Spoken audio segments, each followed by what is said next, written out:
Quand on m'a annoncé en 2022 mon cancer du sein, je crois que j'y ai pas cru du tout. J'ai accepté, mais je pense que j'avais un déni de ce qui allait se passer, hein. Puisque le corps médical m'a dit « vous êtes sportif, ça va bien se passer ». Bon, bah ça s'est pas bien passé. Je m'appelle Séverine Guérif, j'ai 50 ans, j'ai eu un cancer et je suis plusieurs fois championne du monde de duathlon.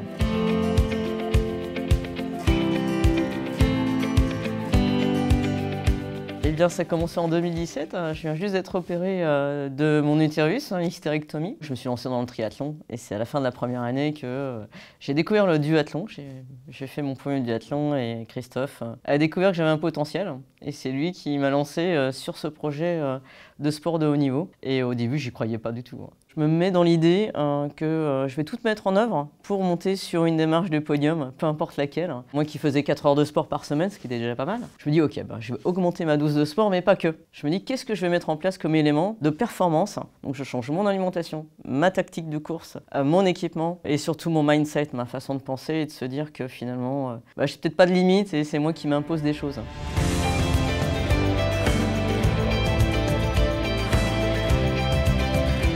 Premier champion du monde en 2019, donc j'y vais, je suis bien remise de mon opération donc, de l'hystérectomie. Je mets en place toute une pratique de sport de haut niveau pour augmenter ma performance et j'obtiens mon premier titre en 2021, un titre de championne du monde dans ma catégorie d'âge. Quelques mois après, on m'annonce mon cancer du sein, juste avant d'aller au championnat du monde une deuxième fois pour aller chercher mon deuxième titre. Quand on m'a annoncé en 2022 mon cancer du sein, je crois que j'y ai pas cru du tout au début. Enfin, je l'ai accepté, mais je pense que j'avais un déni de ce qui allait se passer, hein. Puisque le corps médical m'a dit « vous êtes sportif, ça va bien se passer ».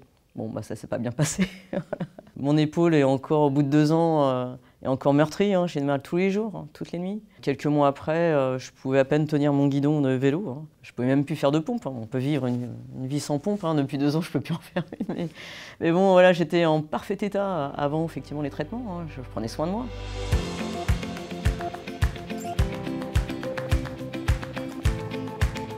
J'ai couru pendant mes traitements, mais, dans un état, mais c'était juste...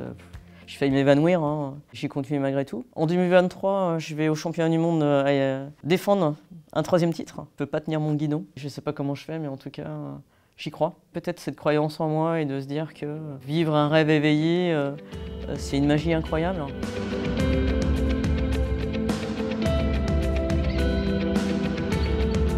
En mars 2024, cette année, j'ai un grave accident de vélo à l'entraînement. C'est le jour où je retrouve mon club. Il fait beau, alors que j'ai roulé tout l'hiver dans des conditions avec le froid, la pluie. Il n'y a pas une seule sortie qui s'est passée dans des bonnes conditions climatiques. Là, je sors et j'ai un grave accident. Je déraille en plein virage, on est à 35 km/h et là, je suis sur la chaussée étalée et je me dis mais c'est pas possible. Je sors, ça chante sur moi et je sais très bien ce qui est en train de m'arriver. Le diagnostic, je l'ai quelques heures après avec plusieurs fractures, dont la clavicule, les côtes. Et là, c'est le parcours, c'est l'enfer qui revient, quoi. Quelques jours après, on me met des anneaux claviculaires. Et on me dit, vous allez les porter pendant 6 semaines et c'est 3 mois sans faire de vélo. Et là, je dis, mais c'est pas possible, quoi. Je rêvais de faire les championnats d'Europe puisque c'est le seul titre qui me manque.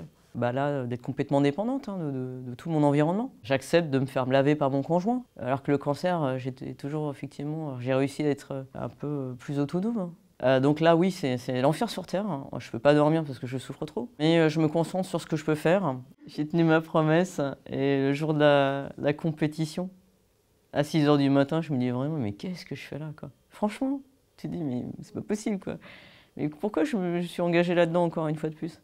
Et 5 minutes avant de partir, je me suis dit, pas d'excuses, pas de regrets, tout ce que je pouvais, je l'ai mis en œuvre. Et même si 2 semaines avant, j'ai eu une sciatique, je pouvais à peine courir, je me suis dit, c'est pas grave, on y croit et tout ce que je peux mettre en place, ce sera du gain. Voilà, c'est ça. Je gagne devant encore mon conjoint, qui lui ne s'est pas inscrit pour pouvoir m'encourager. Et ça m'a porté encore comme d'habitude. On a gagné à 2 comme d'habitude. Il a écrit un premier livre suite à mon 2e titre, qui s'appelle 2 fois championne du monde. Quand je suis tombé malade, il a commencé à écrire un 2e livre. C'est ce que j'ai réussi à faire avec la maladie. Grâce aux bénéfices de ces 2 livres, on a eu l'idée d'offrir des massages thérapeutiques aux femmes qui sont soignées du cancer là où j'étais opérée.